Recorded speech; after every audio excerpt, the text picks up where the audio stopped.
everyone, and welcome back to Lucky Loaders 15, where I'll be giving you just the one pick for tomorrow's racing. Now before we get into that, let's quickly just recap on how our tips performed today.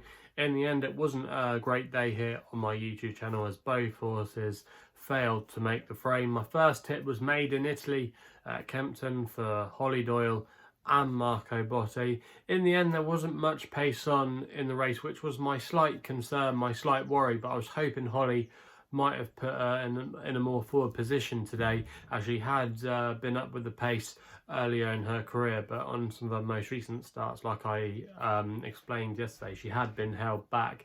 But that was the tactics they deployed today, and in the end I think it went against her. Maybe if she'd been a little bit more handy, like the eventual winner Lavender's Blue, she might have been able to scrape it out at least for a place. I don't think she probably would have been quite good enough in the end on the day to win, but I think if she had been ridden a little bit more forward, she might have been able to throw her head in the mix. And in the end, she just got going far too late. You know, she's staying on, but in the end just wasn't good enough to get amongst the places. So a little bit frustrating there. The other tip we put up in the Irish National was Augusta Gold, who I thought for a long way ran a perfectly respectable race. You know, she was there with every chance turning in. I thought we might have at least collected a place with the 7 places on her with Sky Bet, but in the end she just faded away in the closing stages in the race. So yeah, that was a little bit unfortunate there. But the winner, Freewheeling Dylan, it was a great ride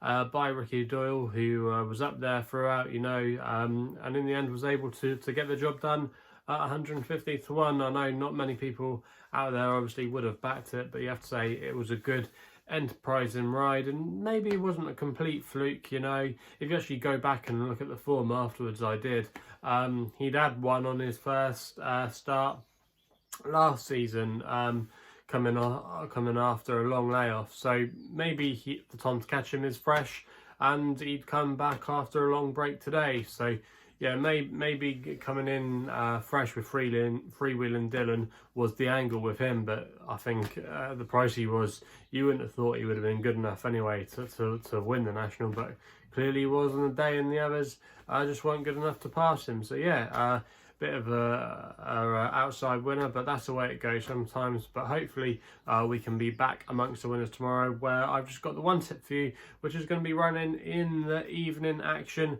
at Chelmsford, and we're going to the 8 o'clock. Now this is a really weak race on paper, but I think I found one here at a little bit of a price, and I'm going to be going with the rag of the field, which is Nawafeth for Stevie Donahue and Charlie Fellows. This is going to be my nap tomorrow. You can currently back this horse at the time recording at 15 to 2.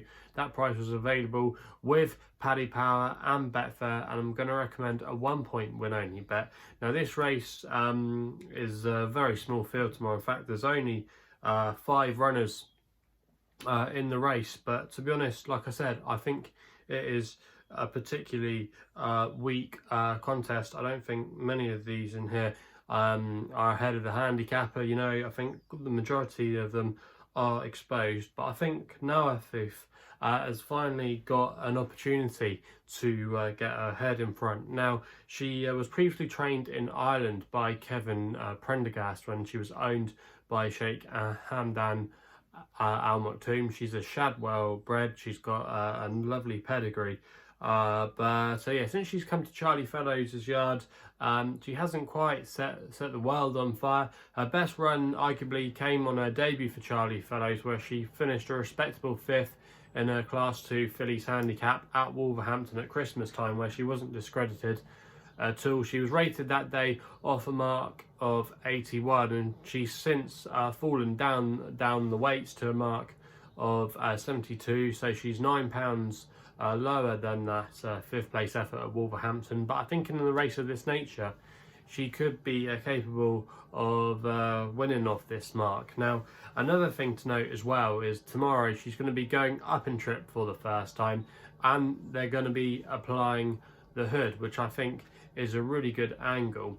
She likes to be handy and prominent as well. That's the way she's always been ridden in the past. And if you look at the makeup of this field tomorrow, there's none in here that have shown any desire to get on with things. The majority of them are held up horses, apart from Nawafeth, who we don't know. That's Keith Dalglish's runner, who has been over jumps of late, and we don't know how that horse will be ridden. But it surprises me that they're coming on the flat after he's had a few runs over hurdles, so I would want to take him on. And also as well, Keith's team haven't been in the best of form, but yeah, this horse Nawafeth, I just think might get the race run to suit tomorrow, and if she can dominate things from the front and settle slightly better, if the hood can help her, I think she's got a good chance in this race. Also as well, another positive I think is going to Chelmsford, which is a polytrack surface. Now, her only win in her career so far came at Dundalk, which is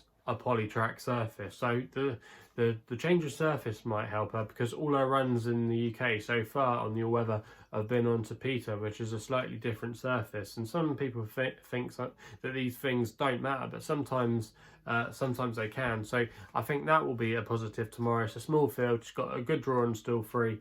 I think if Stevie Donoghue uses his initiative, I think this horse has got every chance of being able to lead from pillar to post. And also as well, going up in trip wouldn't be a complete concern to me either. If you look at her pedigree, she's got stamina in her pedigree. Her dam actually placed over 1.5 miles, so that shouldn't be an issue.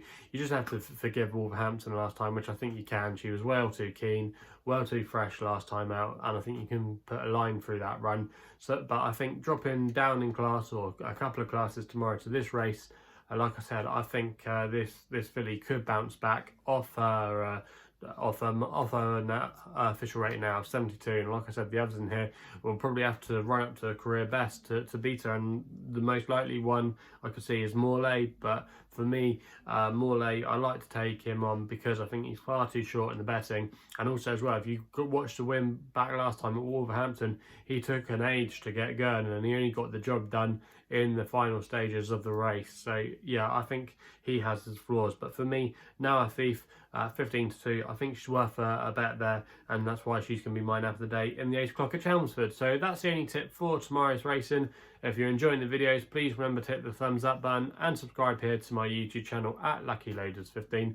Also as well, if you want to follow me on Twitter, that's the only place you can do so on social media. My handle is at LuckyLoader15 as well. And if you want to find out a little bit more about myself, my website address is www.chrisloaderracing.co.uk. So please game responsibly. Hopefully we can have a win in that tomorrow, and we'll be seeing you soon.